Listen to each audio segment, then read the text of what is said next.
네, 오늘 이 시간 시장을 좀 대비할 만한 전략을 세워보겠습니다. 유스탁 유창희 대표 함께합니다. 어서 오세요.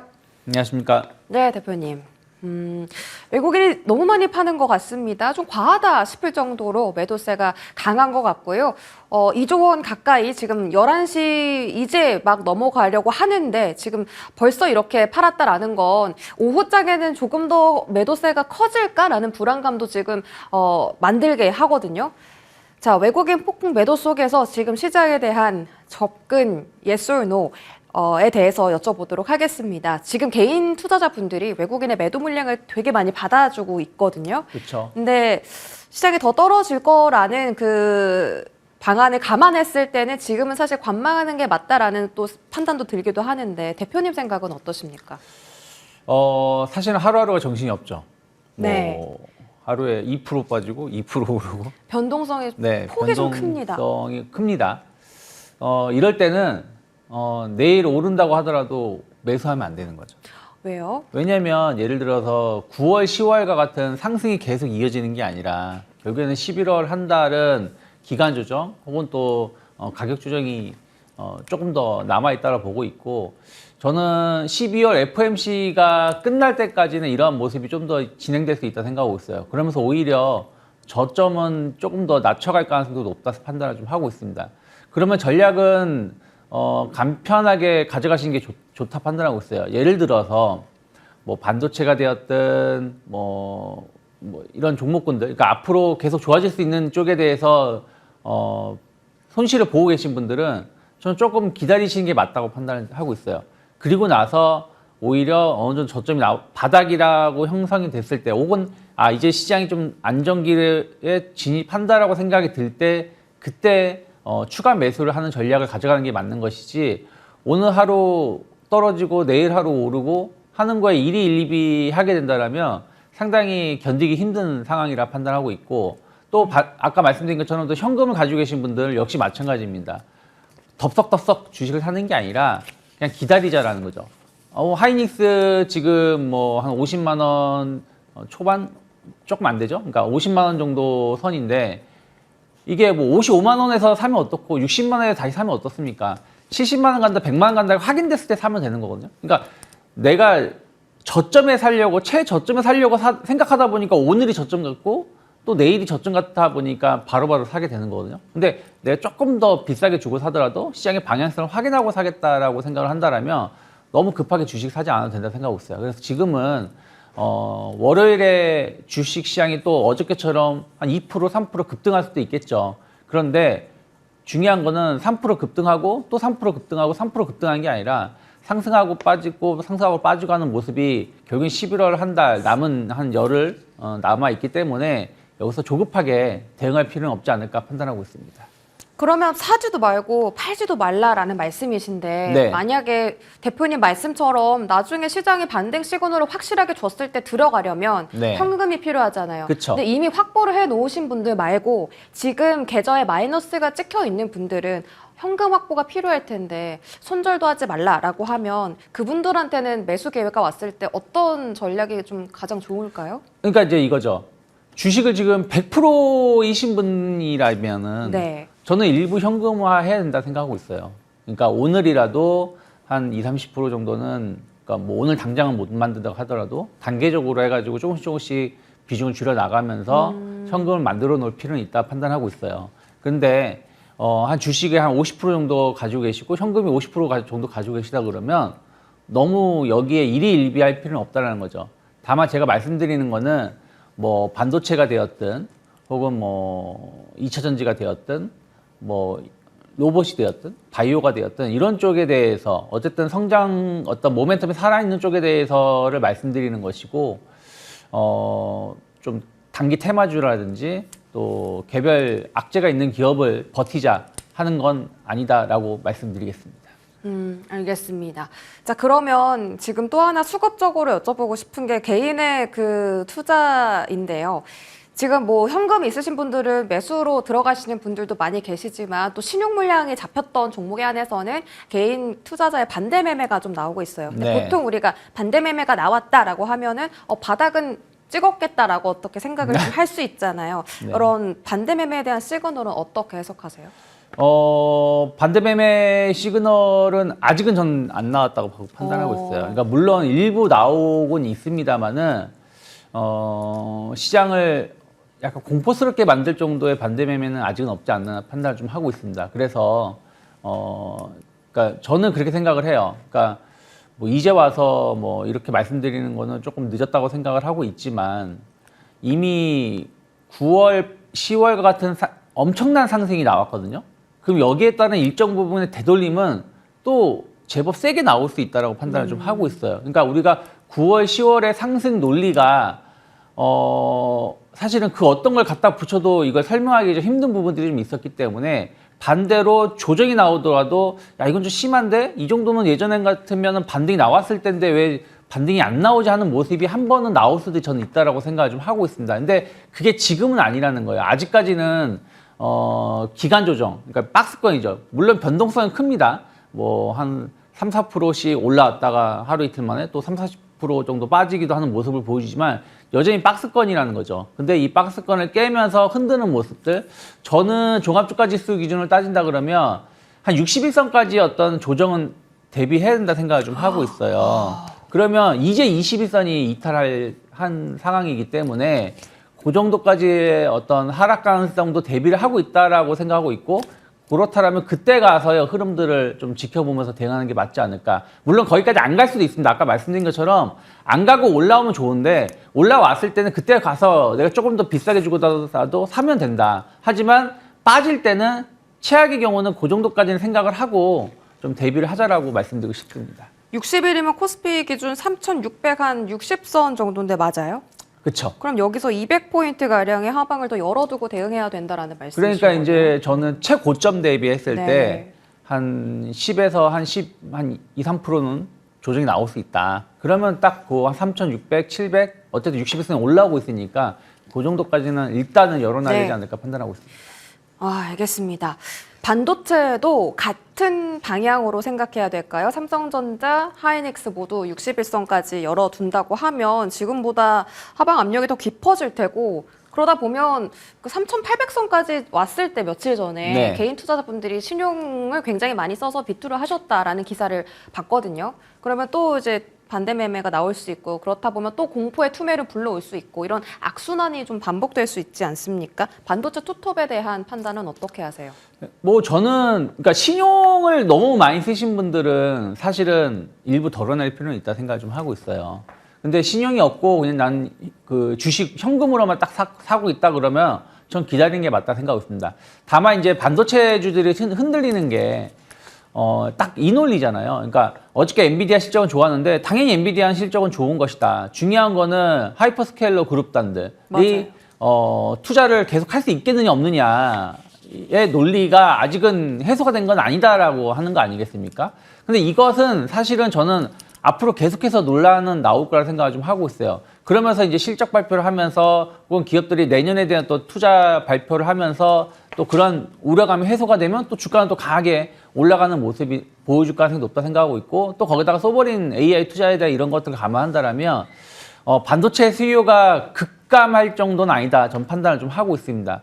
다만 지금은 심리적인 불안감, 또 수급적인 불안감 때문에 주가가 좀 빠지는 걸 보고 있어요. 아니, 외국인이 대놓고 하이닉스를 지금 오전 한 2시간 남짓 지났는데 1조 매도하고 있는 상황에서 하이닉스가 뭐 올라간다고 말하기 힘인 건 아니지 않습니까? 그렇기 때문에 그러한 부분들에 의해서 흔들림이 나오는 것이라고 보시면 되겠어요. 그래서 저는 아까 말씀드린 것처럼 신용이 있으신 분들은 약간의 일정 부분 좀 잘라야 될 건 육창골단이라고 하죠, 우리가. 좀 일부분 정리할 부분들은 정리를 좀 하는 게 맞다 생각하고 있고, 현금으로 갖고 계신 분이라 그러면 전 지금은 좀 버텨야 되는 자리가 아닌가. 물론 하이닉스가 아까 제가 61선까지 증시가 조정이 나온다라면 주가지수가 하이닉스가 한 38만 원, 37만 원까지 조정이 나올 수도 있어요. 근데 그거는 가능성이 이제 거기까지 간다라는 건 아닙니다. 그래서 뭐 거기까지 조정이 나와도 다시 저는 또 50만 원,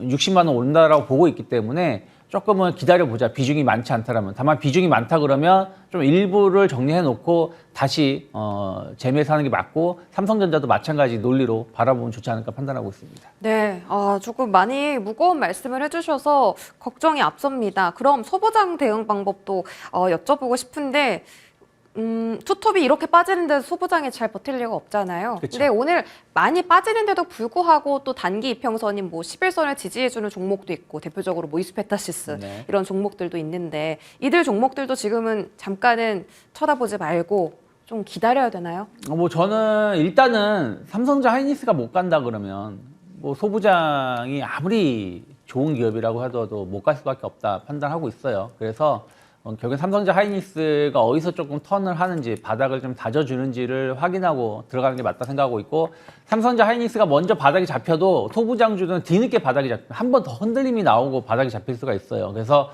그런 부분들을 좀 보시면 좋겠는데 그나마 좀 버텨주고 있는 쪽은 뭐 삼성전기 같은 기업들은 전 나쁘지 않다 판단을 좀 하고 있습니다. 그리고 뭐 두산이라든지 이수페타시스, 파미세 사실은 지금 첫 조정이라고 보시는 게 맞다라고 판단하고 있어요. 그래서 이들 종목군들이 저점을 먼저 예단하기보다는 좀 확인하고 좀 뒤늦게 조정이 나오기 때문에 또 저점도 좀 뒤늦게 나올 수 있지 않을까 판단하고 있습니다. 네, 좋습니다.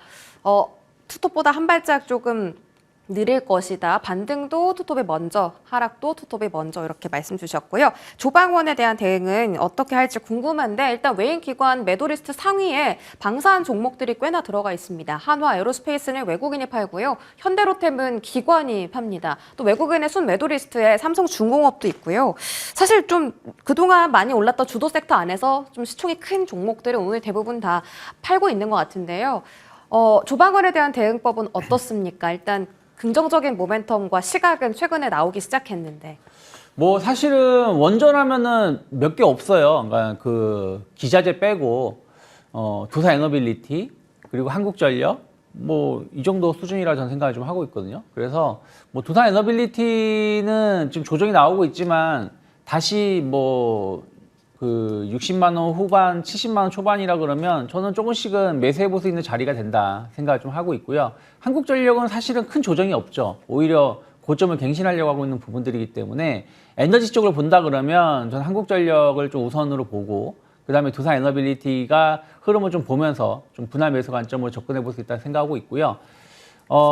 그리고 이제 조선은 뭐 전 조정이 나온다 그러면 조금씩 모아가도 된다 생각하고 있습니다. 사실은 오른 게 없어요. 최근 한 2달, 3개월 본다라면 뭐 일부 기업을 제외하고는 거의 오른 게 없고 이미 다 올라왔던 게 다 내려와 있는 상황이죠. 물론 아까 말씀드린 것처럼 시장에 충격이 나오면 관련돼서 충격은 나올 수 있겠습니다만은 지금 가격 이하부터는 조금씩 모아간다 그러면 충격이 나와도 빠르게 또 회복할 수 있다 생각하고 있습니다. 다만 이제 방사는 추세가 전부 다 이제 이탈하는 모습이에요. 한국항공우주를 제외하고는 하나 에어로스페이스마저도 이제는 조금은 이제 주가가 좀 꺾이는 모습을 좀 보여주고 있기 때문에 방산주에 대해서는 약간 중립적인 시각을 좀 가져가는 게 맞지 않을까 판단을 좀 하고 있습니다. 오히려 이 조박원 안에서 가장 긍정적으로 보신 쪽은 조선으로 확인되고 있고요. 모아가도 괜찮다. 다만 방사는 추세 이탈했고 원전에서는 두산 에너빌리티 60만 원대 매수 가능하다. 근데 거기까지 주가가 안 빠지면 사실 좋겠죠. 그렇죠. 갖고 계신 분들도 있으니까요. 네, 이렇게 조방원 알아봤고요. 지금 사실 외국인이 사고 있는 종목들을 또 반대로 본다면 네카오도 있고 한국전력도 있고 네.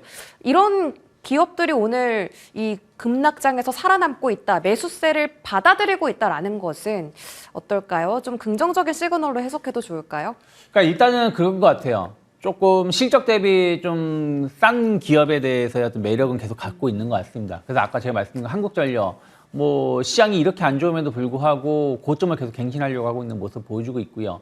네이버 같은 경우도 사실은 그냥 지난번 두나무 합병 이슈 이후에 그냥 옆으로 좀 횡보하고 있거든요. 그래서 뭐 근데 실적은 상당히 좋게 나왔죠. 그렇기 때문에 이런 기업들도 저는 좀 나쁘지 않다 판단하고 있어요. 카카오 같은 경우도 지금 가격대라면 저는 뭐 그렇게 나쁘진 않을 것 같다. 이제 시장이 저는 뭐 3천 뭐 다시 이렇게 꺾일 거라 보고 있는 건 아니죠. 그러니까 61선까지 최악의 경우는 대비하고 있지만 다시 또 4천 4,200, 4,300으로 올 수 있다고 판단하고 있기 때문에 뭐 이들 기업에 대해서 어떤 분할 매수는 전 꾸준히 해볼 수 있지 않을까 판단을 좀 하고 있습니다. 네, 좋습니다. 긍정적인 시각을 주셨고요. 여전히 실적 대비해서 주가가 낮은 종목들은 매력도가 있다라고 판단을 해주셨습니다.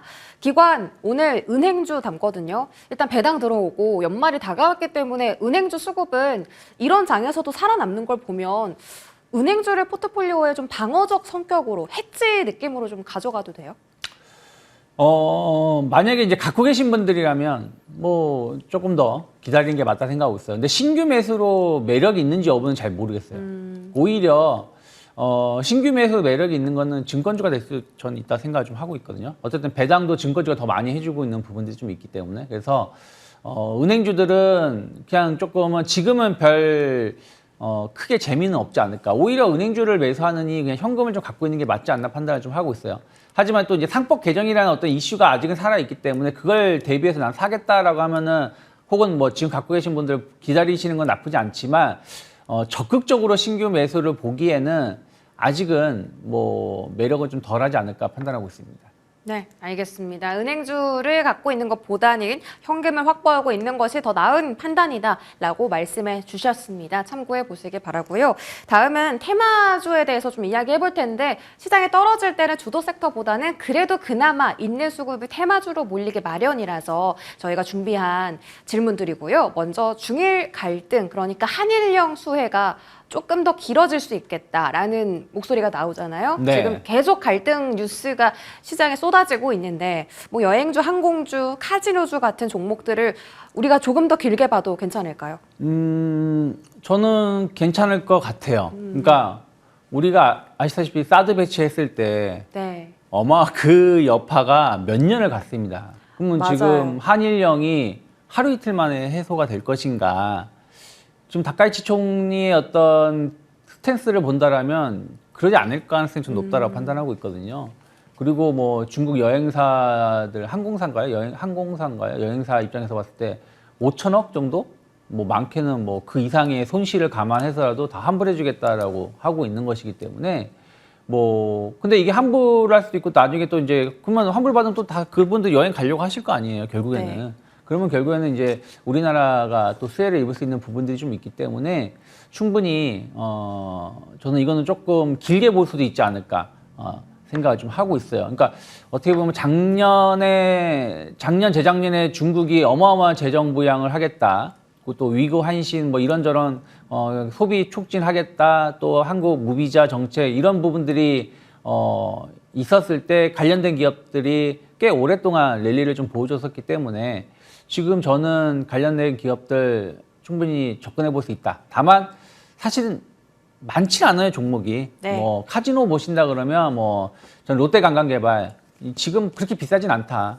수급도 외국인 기관 꾸준하게 그 전부터 매수세가 유입되었었기 때문에 그런 걸 좀 관심 있게 볼 수 있고 호텔은 사실 잘 모르겠어요. 뭐 여러 한 두세 개 기업이 있는데 조금 호텔 쪽은 이미 주가는 빠르게 좀 반등이 좀 나왔다 판단하고 있고 뭐 화장품이라든지 뭐 이런 부분들을 좀 보신다 그러면 좀 네오팜이라든지 그리고 뭐 CJ 쪽 지금 올리브영 관련돼서 어떤 증가 기대감이 좀 있잖아요. 그래서 그런 부분들에서 좀 압축해서 접근한 게 맞는 것이지 이거 다 중국 소비주니까 다 가겠지라고 보기보다는 좀 선별해서 대응하는 게 맞지 않나 판단하고 있습니다. 호텔 아까 별로라고 하셨는데 GS P&L 주가 엄청 잘 나가고 있거든요. 네. 이 종목은 좀 따로 볼까요? 그러니까 이제 아까 말씀드린 것처럼 GS P&L이 주가가 좋은 건 맞아요. 네. 좋은 건 맞는데 이들 기업이 또 한번 크게 빠졌다가 또 올라왔던 부분들이 좀 있었기 때문에 조금 그런 부분들에 대해서 우리가 좀 확인을 하고 네. 대응하는 게 맞지 않을까 판단하고 있습니다. 항공이나 여행은 사실 근데 이게 수혜라고 볼 수 있나 싶은 게 중국 여행객들이 일본행 티켓을 취소하다 보니까 지금 가격이 되게 많이 떨어져 있는 상태거든요. 그래서 오히려 실적에 좀 타격이 있을 수 있겠다라는 생각이 드는데 이들 섹터는 수혜주로 보면 안 되는 거예요? 항공주는 조금은 고민이 좀 필요하다 생각을 좀 하고 있어요. 그러니까 아까 말씀하신 것처럼 사실은 지금 이것보다 더 좋은 뉴스가 나왔을 때도 주가가 못 움직였었던 부분들이 좀 있거든요. 그래서 중국만 가지고 항공주가 움직이기에는 좀 한계가 있지 않을까 네. 판단을 좀 하고 있습니다. 좋습니다. 화장품주는 네오팜하고 CJ 관련해서 올리브영 말씀을 주셨으니까 저희가 이건 넘어가고 바이오로 조금 더 보고 싶은데요. 바이오로 넘어가도록 하겠습니다. 자, 셀트리온 일단 떼서 따로 떼놓고 보면 하락장 속에서 굳건합니다. 오늘 굳건한 바이오 종목들이 많아요. 네. AI 인버스 성격으로, 그러니까 반도체가 빠졌을 때 최근 제약바이오가 좀 많이 올라온 성격을 갖고 있는데 당분간은 이쪽이 좀 키일까요?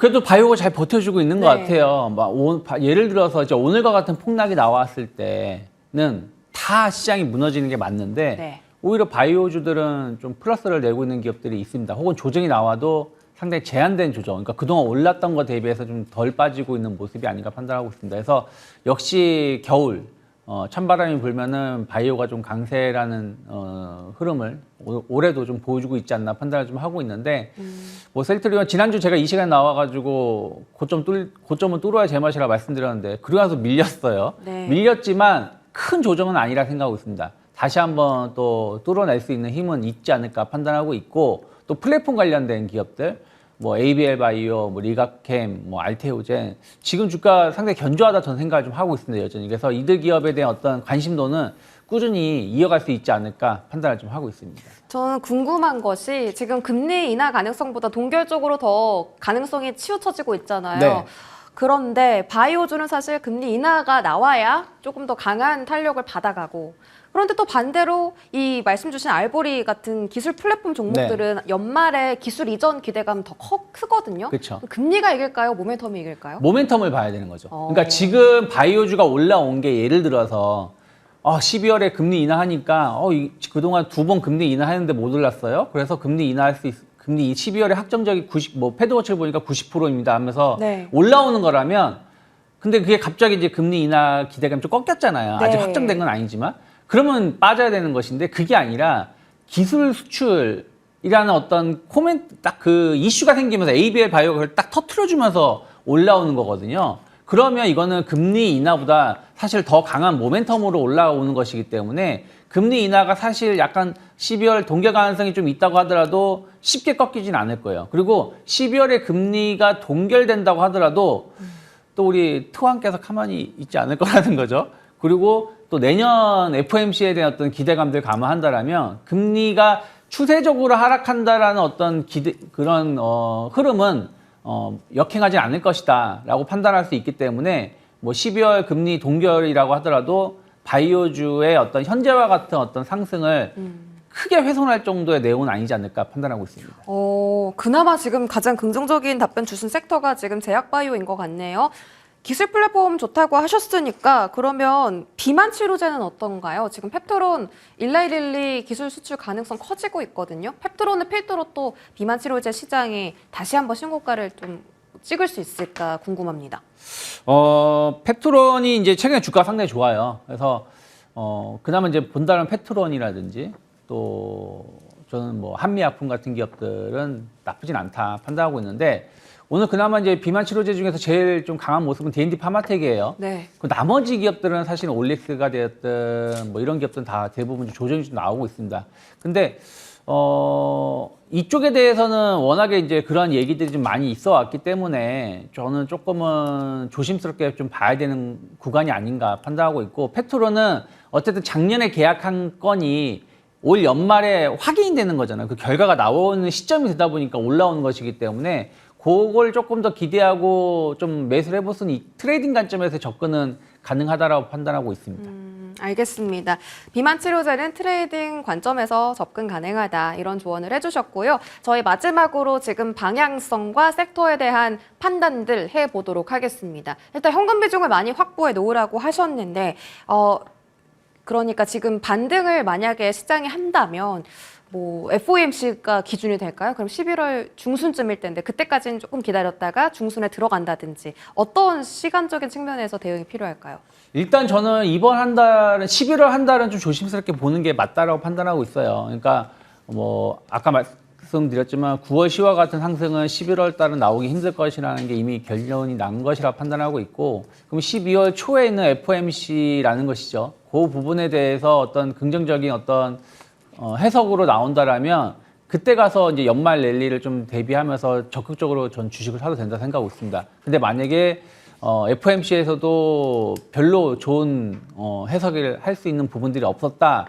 그러면 일단은 뭐 12월까지도 조금은 조심스럽게 또 종목별 장세를 대비하면서 좀 짧게 끊어가는 게 맞지 않을까 판단하고 있어요. 지금은 일단은 쭉쭉 계속 올라간다라는 생각으로 모아가는 전략은 좀 쉽진 않다. 다만 이제 좋은 기업들 뭐 배당 이슈가 그러니까 상법 개정 이슈가 있거나 혹은 뭐 실적이란 이런 부분들에 대해서 나쁘진 않은데 네. 외부 변수에 의해서 일시적인 어떤 그러니까 우리가 이렇게 생각하시면 될 것 같아요.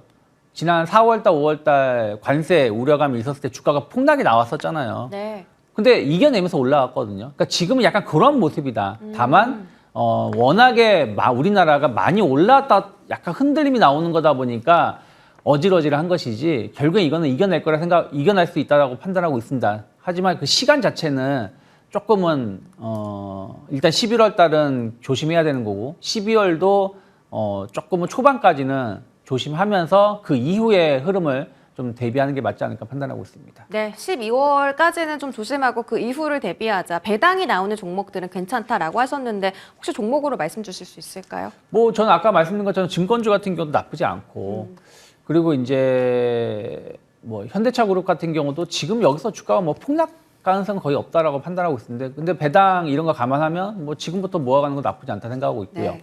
그리고 뭐 삼양식품 같은 기업들도 실적 상당히 좋게 나왔잖아요. 또 올해 배당 좀 높일 수 있는 부분들이 좀 있기 때문에 그래서 그런 식으로 해서 좀 종목을 선별해서 좀 모아 가신다라면 좋지 않을까 판단하고 네. 있습니다. 마지막으로 해지 상품에 대해서 질문을 드릴 건데요. 인버스 상품이나 금 ETF를 사야 된다라는 뭐 목소리도 있습니다. 어떻게 생각하십니까? 저는 별로인 것 같아요. 왜일까요? 왜냐면 네. 저도 좀 해봐서 아는데 이런 인버스 같은 매매를 하게 되면은 나중에 시장이 오를 때 그걸 조금 인정하기 힘든 부분들이 좀 있어요. 그러니까 거기를 따라가지 못하는 부분들이 좀 있습니다. 사람이라는 게 생각하는 게 두 가지를 동시에 하기가 쉽진 않거든요. 그래서 상승과 하락을 내가 동시에 베팅하기 쉽지 않은 부분들이 좀 있기 때문에 인버스로 해서 내가 수익을 내는 것보다는 차라리 아까 말씀드린 것처럼 현금을 좀 가지고 있자. 현금으로 자산을 지키는 게 맞다 생각하고 있고 금 ETF는 지금 금이 그렇게 좋은 모습은 아니잖아요. 그래서 금 ETF도 지금은 조금은 신규로 접근하는 건 조금은 아니지 않을까 생각을 좀 하고 있습니다. 왜냐하면 좀 비트코인도 조금 많이 꺾인 상황이고 금리도 조금 흐름을 좀 봐야 되기 때문에 금 ETF도 지금 투자하기에는 좀 매력은 없지 않을까 판단하고 있습니다. 네, 좋습니다. 지금 시장에 조금 분위기가 좋지 않아서 여러 가지 방면에서 질문을 드렸고요. 좀 참고하시면서 조심스러운 대응 그리고 알만한 전략들 앞으로도 세워드리도록 하겠습니다. 뉴스탁 유창희 대표와 함께하셨습니다. 고맙습니다.